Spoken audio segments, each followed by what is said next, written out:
Bajamos un camello muerto de 400 kilos como cebo, y la jaula regresó completamente aplastada, sin un solo hueso, ni gota de sangre, ni rastro del animal. Junio de 1963. Gubet Al-Karab, Djibouti. El acero galvanizado de 20 milímetros fue comprimido como si una prensa hidráulica gigante lo hubiera estrujado desde todas direcciones. Soy Antoine, técnico de buceo de aquella expedición, y hoy vas a escuchar qué nos observaba desde la oscuridad y por qué Cousteau ordenó huir sin mirar atrás. Navegamos a través del estrecho de Bab el-Mandeb con los motores diésel del Calypso, trabajando a su máxima capacidad de torsión. El objetivo era el Gubet Al-Karab, una cuenca volcánica aislada donde el Mar Rojo se interna en una depresión de aguas hipersalinas de gran profundidad. Al cruzar la garganta de entrada, la corriente de marea alcanzó los 7 nudos, forzando al timonel a realizar correcciones constantes para evitar que la eslora fuera proyectada contra las rocas de basalto. El paisaje era una aberración geológica de tonos negros, amarillos y rojos oxidados, carente de cualquier rastro de vegetación. Las montañas volcánicas circundantes creaban un efecto de caldera donde la temperatura encubierta superaba los 45 grados Celsius. No era un lugar diseñado para la vida. Los pescadores locales, que operaban en pequeñas embarcaciones de madera, se mantenían a una distancia prudencial de la entrada, observando nuestro casco con una mezcla de lástima y advertencia. Un anciano local, cuya piel parecía curtida por el mismo azufre del volcán, nos advirtió a través de los traductores sobre la presencia del Shaitan. Relató cómo bidones de combustible de 200 litros, utilizados como boyas, eran succionados hacia el fondo por algo que no dejaba rastro.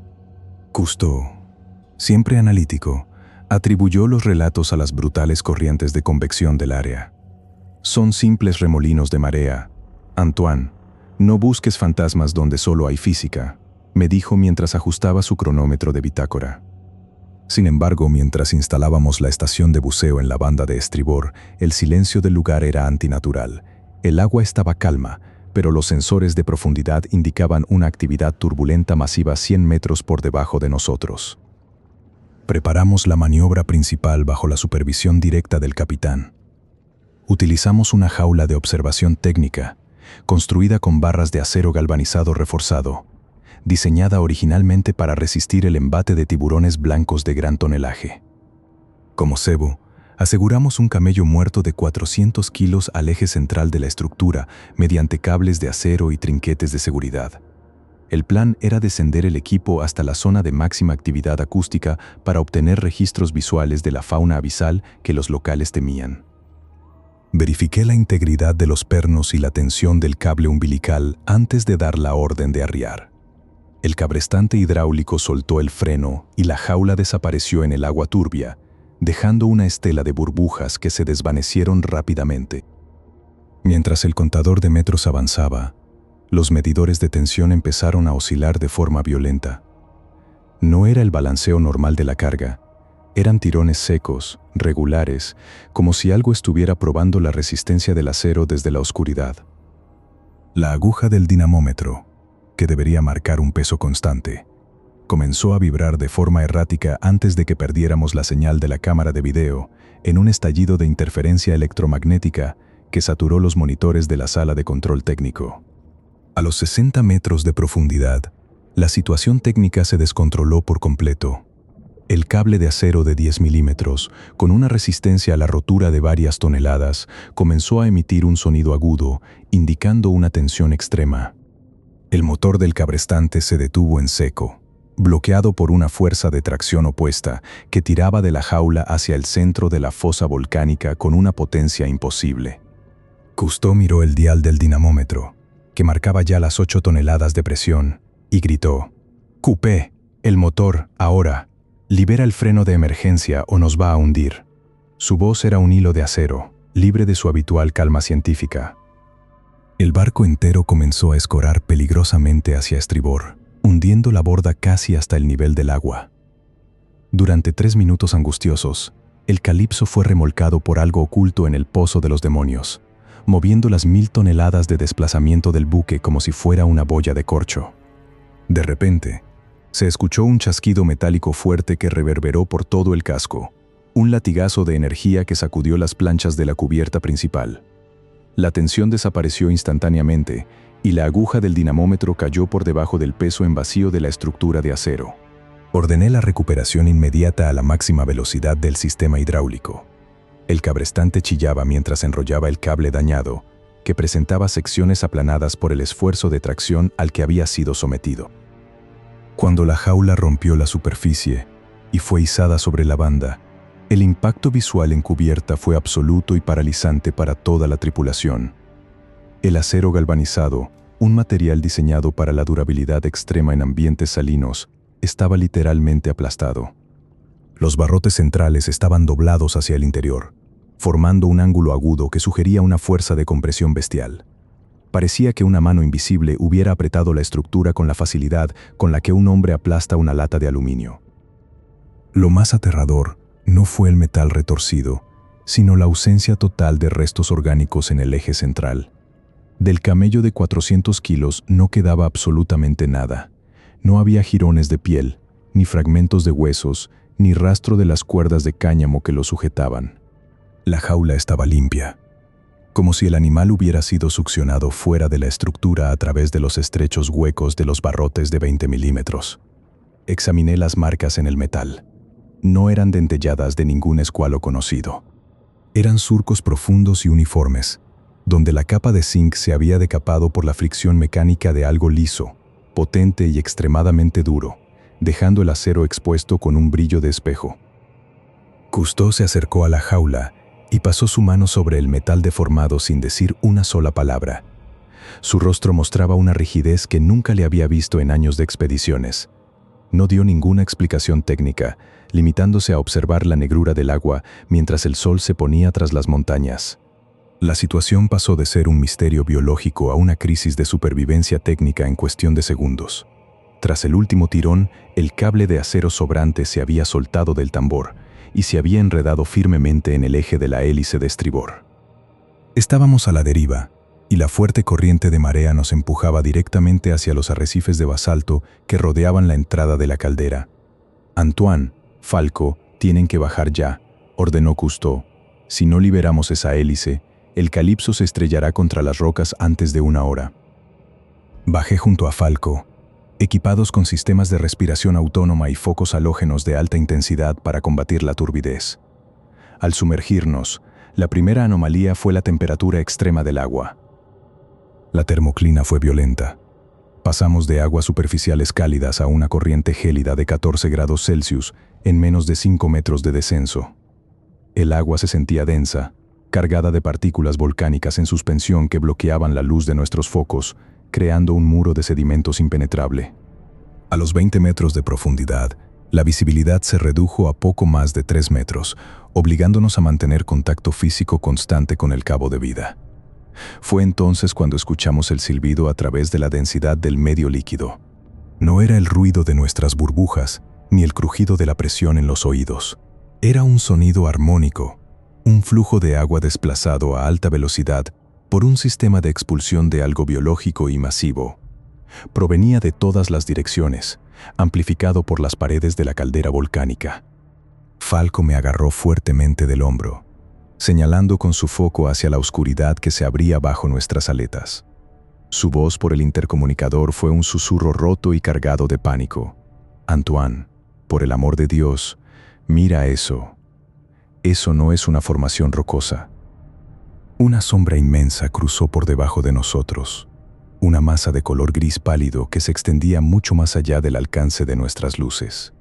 No tenía escamas ni protuberancias. Era una piel lisa, casi sintética, que se movía con una eficiencia aterradora. La presión en mi pecho aumentó por el desplazamiento de agua que el ser generaba al pasar a escasos metros de nuestra posición.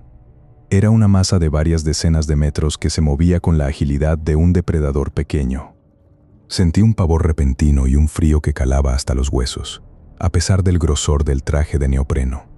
Aquello que nos rodeaba no tenía intención de atacarnos directamente en ese momento.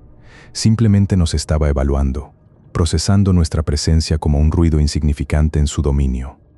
Trabajamos con una urgencia frenética, recortando el cable de acero de la hélice con cizallas hidráulicas, mientras el silbido biológico se hacía más intenso y cercano.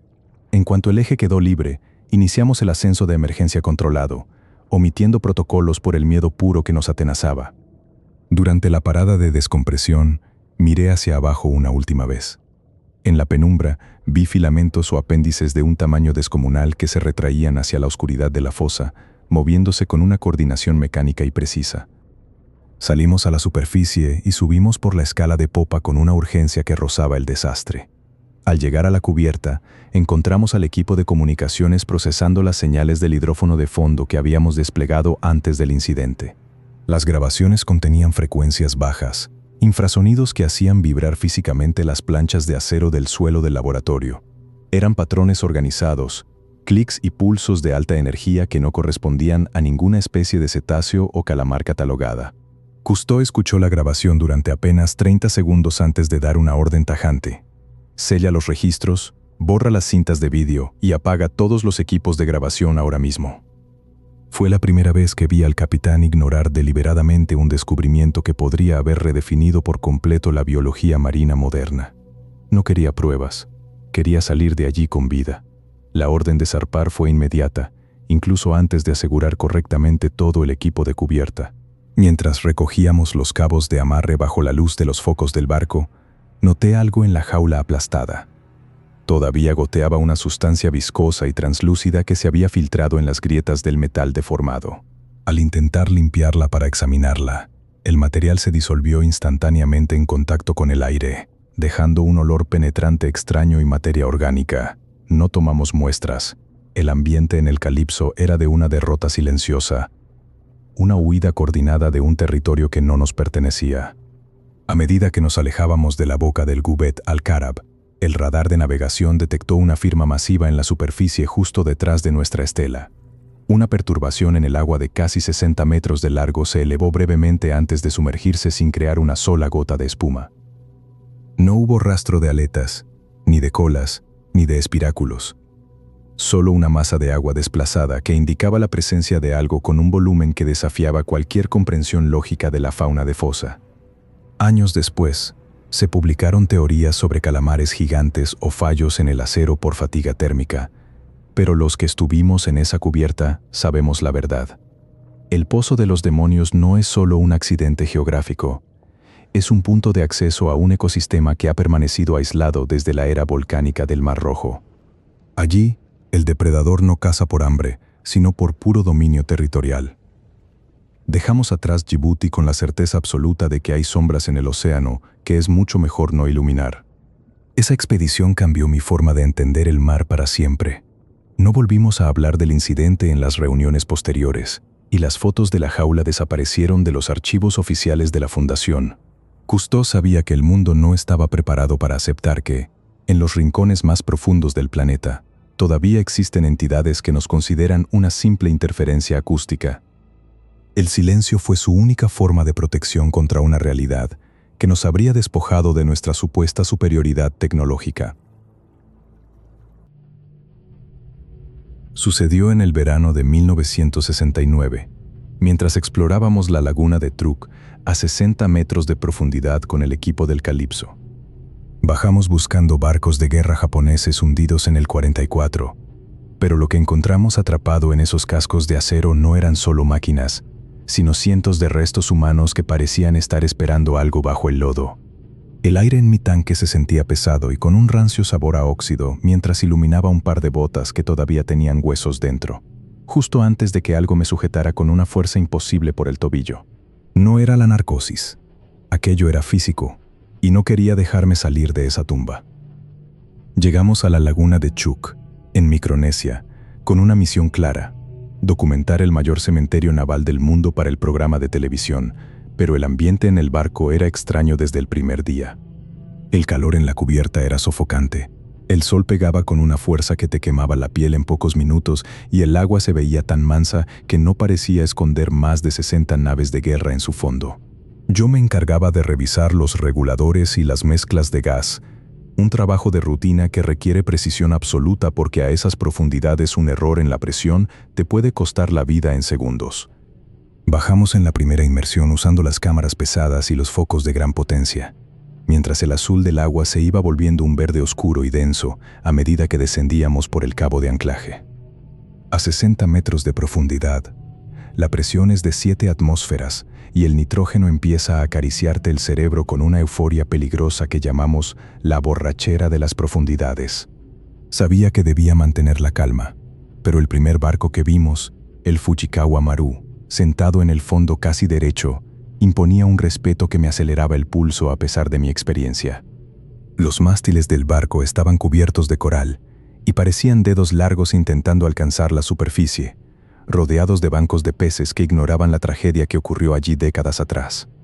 La visibilidad era buena al principio, pero en cuanto nos acercamos a la cubierta principal, el sedimento fino empezó a levantarse por nuestras aletas, creando una neblina que envolvía las estructuras de forma inquietante. «Mantente cerca de la línea de vida», me indicó mi compañero Pierre por señas, señalando la oscuridad que se tragaba la popa del inmenso carguero japonés mientras sus burbujas subían lentas hacia la luz. Entramos por una de las escotillas de carga, porque Cousteau quería tomas del interior, así que ajusté mi cinturón de plomo para controlar la flotabilidad y me deslicé con cuidado por la abertura de metal desgarrado. Adentro el silencio era total, solo interrumpido por el sonido de mi propia respiración golpeando contra el casco. Un ruido que se vuelve hipnótico después de un rato bajo el efecto del nitrógeno. Iluminé con mi linterna una esquina de la bodega y me quedé frío al ver decenas de botellas de sake intactas junto a máscaras de gas que todavía conservaban sus cristales originales. Seguimos avanzando por los pasillos estrechos, donde el espacio apenas permitía que pasara un buzo con su equipo, cuidando de no golpear las paredes para evitar que el óxido se desprendiera. Fue entonces cuando Pierre me tocó el hombro y señaló hacia el suelo de la cabina de radio, donde un cráneo humano asomaba entre el lodo fino del fondo, perfectamente preservado. Sentí esa punzada de ansiedad típica de la narcosis, esa duda de si lo que estaba viendo era real o una alucinación provocada por la presión del gas en mi sangre.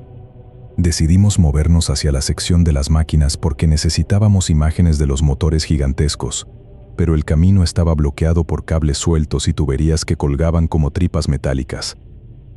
Mientras cortábamos algunos restos de redes de pesca que se habían enredado en la entrada, noté que la temperatura del agua bajaba de golpe, algo que técnicamente no debería pasar de forma tan brusca. Mi traje de neopreno me protegía del frío, pero sentía una presión distinta en los oídos, como si el agua estuviera empujando con más fuerza de la normal contra mi máscara. Al entrar en la sala de máquinas del Shinkoku Maru, los focos revelaron una escena que ninguno de nosotros estaba preparado para procesar, a pesar de los años de exploración. Había huesos por todas partes, fémures, costillas y mandíbulas esparcidos sobre las planchas de herrumbre, mezclados con herramientas de mano que los mecánicos seguramente usaron hasta el último segundo. Lo más impactante no era ver los restos, sino notar que muchos de ellos estaban agrupados en las esquinas, como si la gente se hubiera amontonado allí buscando un último refugio de aire. Me acerqué a una de las calderas para filmar un detalle de las válvulas, pero justo cuando estaba ajustando el enfoque de la cámara, escuché un golpe seco que vibró por todo el casco. Fue un tañido industrial, un clink seco que reverberó en mi pecho, como si alguien hubiera golpeado una tubería con una llave inglesa en la habitación contigua. Un ruido imposible porque éramos los únicos allí. Me quedé totalmente quieto, aguantando la respiración para que las burbujas no hicieran ruido, y miré a Pierre, quien también se había detenido con su linterna fija en la puerta del túnel. ¿Escuchaste eso?, me preguntó Pierre mediante señales manuales, con los ojos muy abiertos detrás del cristal de su máscara, mientras apuntaba su foco hacia el fondo de la sala. El sedimento en esa zona empezó a remolinarse sin razón aparente, formando nubes espesas que bloqueaban la luz de nuestros focos, aunque nos manteníamos suspendidos sin mover las aletas. Sentí un escalofrío porque el movimiento del agua no era una corriente natural, parecía más bien un desplazamiento provocado por algo grande moviéndose en la oscuridad, justo detrás de los motores. Revisé mi reloj de buceo y vi que el tiempo de fondo se nos estaba acabando, pero la curiosidad y la borrachera del nitrógeno me mantenían clavado en el sitio, tratando de entender el origen del ruido. Entonces vi algo que me hizo dudar de mi propio juicio. Una de las linternas de repuesto que habíamos dejado colgada en la entrada empezó a oscilar con fuerza, como si alguien la hubiera empujado. No había corrientes en esa profundidad dentro de un barco sellado, así que no había ninguna explicación lógica para que ese objeto se moviera de esa manera tan violenta contra el acero. Pierre me hizo la señal de abortar de inmediato, cruzando los brazos sobre el pecho con un gesto brusco que no admitía discusiones, y empezamos a retroceder hacia la salida. La salida se complicó de repente, porque el sedimento que se había levantado era tan denso que la visibilidad se redujo a menos de medio metro, dejándonos en una oscuridad casi absoluta. Teníamos que avanzar palpando las paredes de herrumbre, cuidando de no cortar los guantes con las aristas filosas de las chapas que la corrosión había convertido en cuchillas. En ese momento volví a escuchar el ruido, pero esta vez no fue un golpe, sino un raspado constante, como si algo pesado se estuviera arrastrando justo por encima de nosotros. Mi ritmo cardíaco se aceleró peligrosamente, lo que aumenta el riesgo de una intoxicación por nitrógeno, así que traté de concentrarme en mi técnica de respiración para no perder el conocimiento. De repente, mi linterna iluminó un uniforme completo que colgaba de un perchero en la pared de un camarote lateral, y por un segundo, la luz me jugó una mala pasada. El uniforme no estaba flácido como una tela podrida bajo el agua, sino que se mantenía erguido y firme, como si un cuerpo sólido e invisible lo estuviera ocupando en ese preciso momento. Me detuve en seco con el corazón golpeando las costillas, pensando que era la narcosis dándome el golpe final, pero entonces el agua frente a mí cambió de textura de forma radical. Se volvió espesa y aceitosa, una especie de masa orgánica oscura que se pegó al visor de mi máscara y me obligó a pasarme el guante para no quedar totalmente a ciegas. No era lodo ni sedimento común, era algo que se sentía viscoso al tacto y que parecía brotar de las rendijas del suelo como si el barco estuviera sangrando petróleo viejo.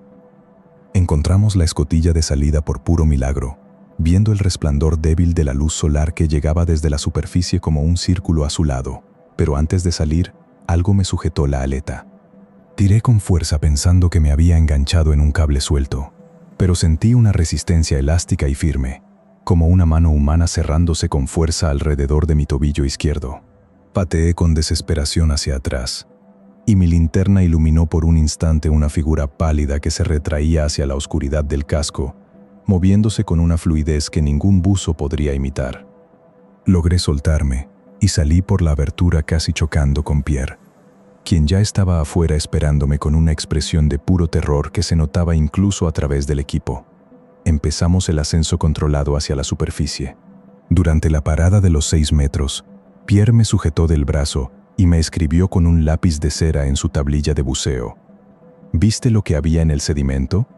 Yo solo negué con la cabeza. No quería ni pensar en la figura pálida que se movía como un pez entre los motores.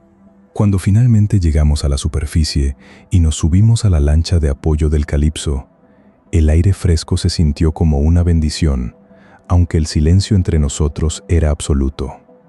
Nos quitamos los tanques y los trajes de neopreno en silencio, mientras los técnicos de cubierta nos preguntaban si las cámaras habían capturado todo lo que Cousteau nos había pedido.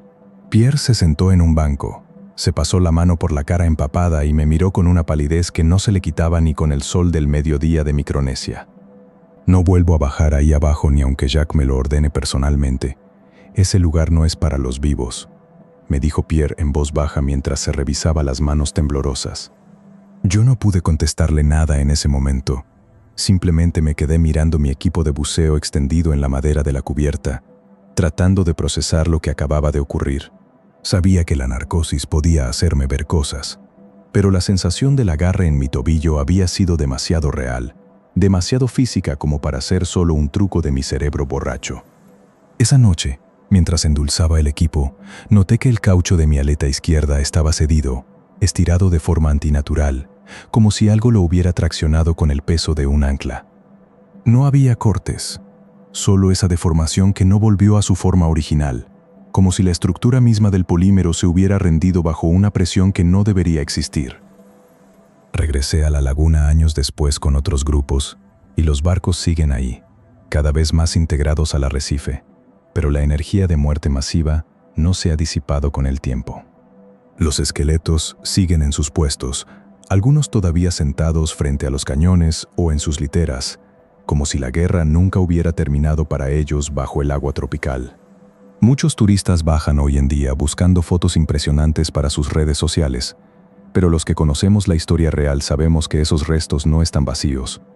La Laguna de los Barcos Perdidos es un sitio increíble, pero te advierto que, si alguna vez decides bajar, nunca lo hagas solo y mantente alejado de las salas de máquinas cerradas.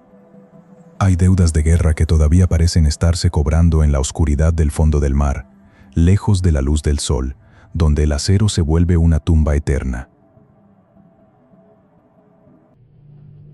Imagina estar en el Mar Rojo, en 1978, a bordo del Calypso, el mar en calma absoluta, y de repente, el barco entero empieza a vibrar como si estuviera vivo. Lo que el ingeniero de sonido Sergé captó esa mañana en la fosa Atlantis II no era un sonido del océano. Eran miles de voces humanas gritando en agonía desde 2000 metros de profundidad, donde no hay aire, ni luz, ni nada que pueda estar vivo. Prepárate. Esa mañana de octubre de 1978, el Mar Rojo no parecía un lugar de pesadilla, sino un desierto de cristal líquido bajo un cielo de plomo. El sol caía a plomo sobre la cubierta del Calypso, creando un espejismo de calor que hacía que el horizonte vibrara como si el aire fuera a prenderse fuego. Yo tenía 26 años y me sentía el hombre más afortunado del mundo por trabajar en la élite de la investigación oceanográfica junto al comandante. Mi puesto estaba en la cabina de audio, un espacio reducido y claustrofóbico de apenas 4 metros cuadrados. Estaba atestado de grabadores de cinta abierta negra, osciloscopios de tubos de rayos catódicos que emitían un calor insoportable y un olor persistente a ozono, tabaco y café que nunca terminaba de irse. Estábamos estacionados exactamente sobre la fosa Atlantis II, una depresión geológica donde el agua no se comporta como en el resto del mundo. Allí, las salmueras son tan densas que forman lagos submarinos de metal líquido, azufre y minerales a más de 2000 metros de profundidad. Mi trabajo era monitorear los hidrófonos de alta sensibilidad, sensores de titanio diseñados para captar el latido de la Tierra, el movimiento de las placas y el rugido de las corrientes térmicas. Teníamos 3 unidades desplegadas en la vertical, conectadas por cables reforzados que bajaban por el costado del buque, hundiéndose en un azul que se volvía negro absoluto a los pocos metros. A eso de las 11:15, el silencio del monitor se rompió por algo que no estaba en ningún manual de oceanografía. No fue un estruendo, sino una presión física. Una vibración constante y subsónica que sentí primero en la base del cráneo, luego en la mandíbula y finalmente en el esternón. Miré la pantalla del osciloscopio y la línea verde, que normalmente dibujaba ondas suaves y predecibles, se convirtió en una sierra frenética de picos imposibles que se salían de la cuadrícula. El barco entero, una estructura de acero de cientos de toneladas, comenzó a vibrar de una manera antinatural. No era el vaivén del oleaje, era una resonancia estructural profunda. Sergé, el canal 2 está entrando en pico. Vas a volar los previos de la consola, gritó Alain, mi compañero, mientras entraba a la cabina tambaleándose y señalando los búmetros que golpeaban el tope rojo con una violencia aterradora. No responden los controles, Alain. La señal viene con demasiada carga. Es como si el sensor estuviera dentro de una turbina de avión. Le respondí mientras intentaba girar desesperadamente los potenciómetros, que ya estaban calientes al tacto, casi quemando la piel de mis dedos. El cable del hidrófono no tiraba del barco hacia el fondo, pero empezó a vibrar con una frecuencia tan alta que el casco de metal del Calypso comenzó a actuar como un parche de tambor gigante. El horror no era lo que escuchábamos por los altavoces, sino que el barco entero estaba empezando a cantar. El sonido subía por las cuadernas, por las tuberías, por el propio suelo de la cabina. Sentía que mis molares iban a estallar por la resonancia. El mar afuera estaba en calma relativa, pero el buque temblaba con una furia sorda, como si estuviéramos navegando sobre un terremoto eterno que solo nosotros podíamos sentir. Sabíamos que estábamos captando una señal de muy baja frecuencia, algo que el cuerpo humano procesa como una náusea súbita o un ataque de pánico antes que como un sonido real. En un estado de desesperación, decidí que debíamos descifrar qué demonios estaba pasando allá abajo. Rebobiné la cinta negra de alta densidad y la pasé por el variador de velocidad, acelerando la reproducción para traer ese pulso geológico a un rango que el oído humano pudiera interpretar. Mi intención era identificar si se trataba de un escape de gas a alta presión o el crujido de las placas tectónicas rozando entre sí en el fondo de la fosa. En cuanto el motor del grabador alcanzó la velocidad de proceso y el audio salió por los monitores de estudio, el aire en la cabina pareció espesarse, volviéndose frío y difícil de inhalar. Lo que emergió de los altavoces me heló la sangre de una forma que no puedo describir con palabras. No era el rugido de la tierra. Era una maraña de texturas acústicas orgánicas que al estabilizarse, se convirtieron en voces.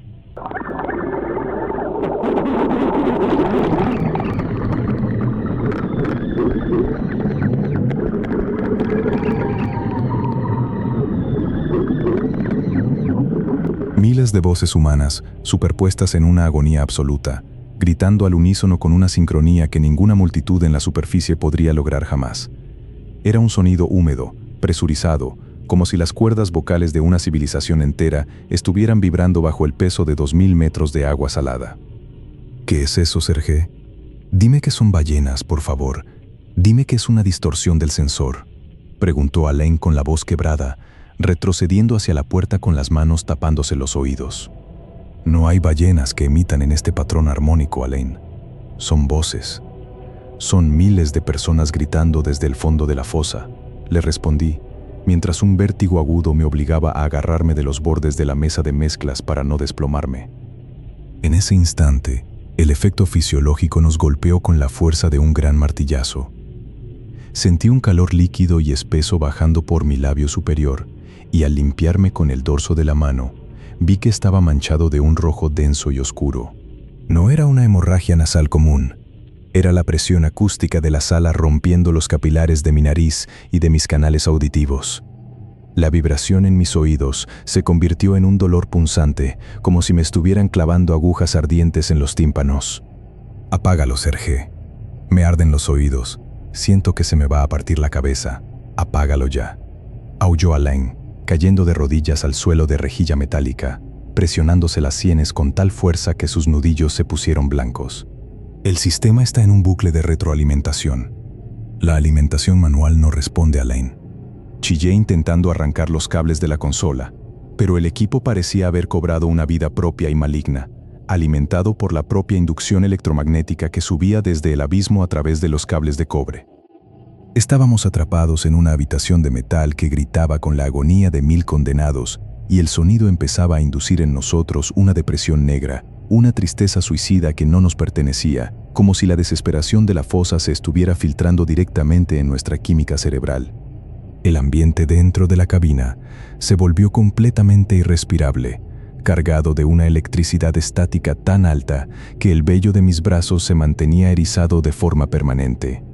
Cada vez que mi piel rozaba una superficie metálica, sentía una descarga dolorosa que me entumecía los nervios hasta el hombro. Miré por el ojo de buey hacia el exterior del barco y el espectáculo era algo que desafiaba cualquier ley de la termodinámica. El agua alrededor del casco del Calipso no estaba hirviendo por calor, pero sufría una cavitación masiva. Millones de burbujas de vacío brotaban violentamente de la profundidad, colapsando contra el acero del buque con el sonido de 1000 martillazos constantes. Los sensores térmicos exteriores marcaban una temperatura de frío abisal, pero el mar burbujeaba por la pura presión mecánica del sonido que ascendía desde la fosa. El olor a cables quemados y a baquelita derretida inundó mis pulmones, indicando que los circuitos internos de la consola de audio se estaban fundiendo por la carga de energía. Sabíamos, con la claridad que solo da el terror más puro, que si no cortábamos la entrada física de esa señal, nuestras mentes iban a colapsar o nuestros corazones se detendrían por la arritmia inducida por la frecuencia. El hacha, Sergé. Corta el mazo de cables principal o nos va a reventar el cráneo aquí mismo. Gemía Alain desde un rincón de la cabina, hecho un ovillo humano y con los ojos inyectados en sangre. Logré ponerme de pie, aunque el mundo daba vueltas a una velocidad de vértigo y mis rodillas se sentían como si fueran de papel. Agarré el hacha de emergencia con mango de madera que colgaba del mamparo. Al primer impacto contra el grueso mazo de cables que entraba desde la cubierta, no saltaron chispas azules ni hubo explosiones, pero sentí una descarga tan poderosa que me paralizó los músculos de los brazos instantáneamente. Un sabor amargo y eléctrico, como si estuviera lamiendo una batería de alta potencia, inundó mi lengua y mis encías. No puedo soltarla, Alain. La estática me tiene pegado al hacha. Chillé mientras sentía que mis músculos se contraían violentamente contra el mango de madera, vibrando en sincronía con los gritos que salían de los altavoces. Hice un esfuerzo sobrehumano, usando todo el peso de mi cuerpo para separar el hacha de la pared y descargar un segundo y tercer golpe con una furia nacida del instinto de supervivencia. Al tercer hachazo, los cables de cobre se separaron finalmente con un chasquido seco y sordo. En ese preciso instante, el mundo se detuvo. El silencio que cayó sobre la cabina de audio fue más violento, más agresivo que el propio estruendo anterior. Fue un vacío absoluto, una ausencia de sonido tan radical que sentí que mis pulmones colapsaban y que el aire se desvanecía. La cavitación en el agua afuera se detuvo en seco y el barco quedó inmóvil sobre la superficie, como si lo hubieran clavado al lecho marino con un perno gigante. Nos quedamos allí, en la penumbra, escuchando únicamente el goteo de nuestra propia sangre cayendo sobre el suelo de metal. No pasaron ni 10 minutos cuando la puerta de la cabina, que yo mismo había cerrado bajo llave por puro miedo, fue derribada desde fuera. No fue el equipo médico del barco ni los marineros de cubierta, sino la seguridad personal del comandante. Jacques Cousteau entró poco después, caminando sobre los vidrios rotos de los osciloscopios. Su rostro, aquel que el mundo conocía como el de un explorador amable y curioso, era ahora una máscara de piedra, fría y cargada de una autoridad militar que nunca antes le habíamos visto. Su mirada no se detuvo en nuestras heridas, ni en la sangre que manchaba nuestras camisas, sino que fue directamente a los carretes de cinta negra que aún giraban lentamente, capturando el eco del silencio más profundo. Confisquen las cintas, todas. Borren las bitácoras de frecuencia y destruyan los registros del osciloscopio. Esto nunca ocurrió, ¿entendido? Ordenó sin levantar la voz, pero con una frialdad que me heló la sangre más que el agua del Mar Rojo. Comandante, eso no era gas, no era geología, eran personas, eran gritos que pedían ayuda. Traté de replicar con la voz rota, intentando ponerme de pie. Cousteau se detuvo en seco, se dio la vuelta y me puso una mano en el hombro. Su mano, siempre firme en el timón, temblaba de forma casi imperceptible. Se acercó a mi oído y con una voz cargada de un peso que no puedo explicar, me dijo que había secretos en la columna de agua que es mejor dejar sumergidos. Me advirtió que lo que habíamos escuchado no era para oídos humanos y que, si valoraba mi carrera, mi familia y mi cordura, olvidaría cada segundo de esa mañana. Las cintas fueron marcadas con sellos de la fundación y desaparecieron en un vuelo privado hacia Francia ese mismo día. A Alain y a mí nos prohibieron volver a trabajar en el mismo turno y eventualmente nos separaron de la expedición. Alain nunca volvió a ser el mismo hombre. La depresión negra que se le metió en los huesos durante la grabación nunca lo abandonó. Se quitó la vida 2 años después en su departamento de Marsella, dejando una nota que solo contenía una frase: siguen cantando en mi cabeza. Yo pasé las siguientes décadas huyendo de cualquier costa, de cualquier río, de cualquier piscina. Me mudé al interior de Argentina, a un lugar seco donde el único sonido es el del viento contra las piedras. Pero incluso aquí, en las noches de silencio absoluto, el zumbido permanente en mis oídos me recuerda la verdad. La fosa Atlantis II no es solo un accidente geográfico, es una prisión. Y el comandante lo sabía. Sabía que hay cosas allá abajo que han estado gritando desde antes de que nosotros aprendiéramos a hablar. Oficialmente, los registros del Calipso de 1978 muestran una expedición rutinaria, enfocada en la recolección de muestras de sedimentos y el estudio de la fauna coralina. No hay rastro del Coro de las Sombras en los documentales de televisión ni en los libros de la Fundación. Sin embargo, si buscas en los registros de bajas de la Marina francesa de aquella época, verás que varios técnicos de sonido fueron retirados del servicio activo por fatiga psicológica en menos de 6 meses.